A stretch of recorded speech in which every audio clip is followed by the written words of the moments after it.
But what's the policy? Years ago, my daughter was in her senior year at high school. She was on the honor roll, captain of the cheerleaders, among other school stuff. She had missed a few credits related to being out sick with mono in her freshman year, and her guidance counselor kept telling her she could make up the credits in her senior year. No problems.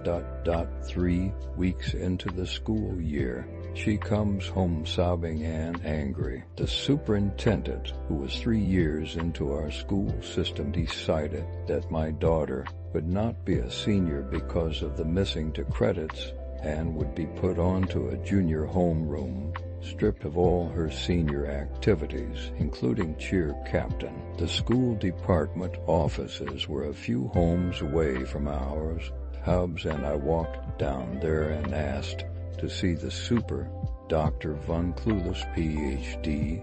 She comes out of her office, and I explained the situation and that we were not happy, especially when my daughter was repeatedly told that the 2 credits would not affect her senior year. Sorry, that is the policy, the woman stated.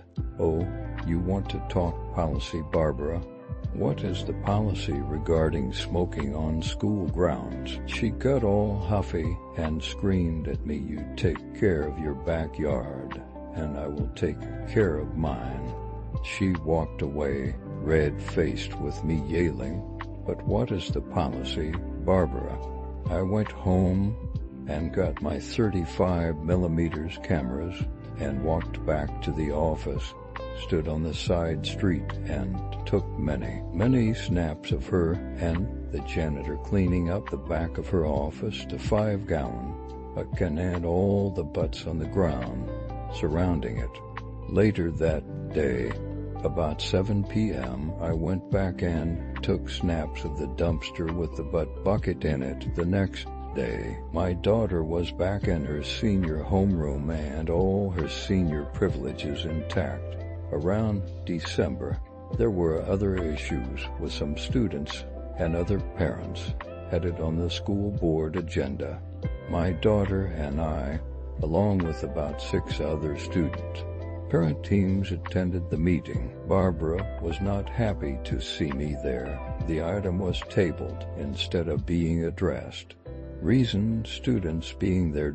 After the meeting, a group of us were standing in the parking lot of the high school. The super and her committee were a few yards away. I lit a butt. One of the board members comes over to tell me the policy smoking on school grounds. Have Barbara come tell me that I said it loud enough for Barbara to hear me. She turned and looked at me and turned back around, ignoring the situation. I laughed. And that was not the only run-in I had with her. And I won all the others. Her contract was not renewed a year later. Bye-bye, Barbara.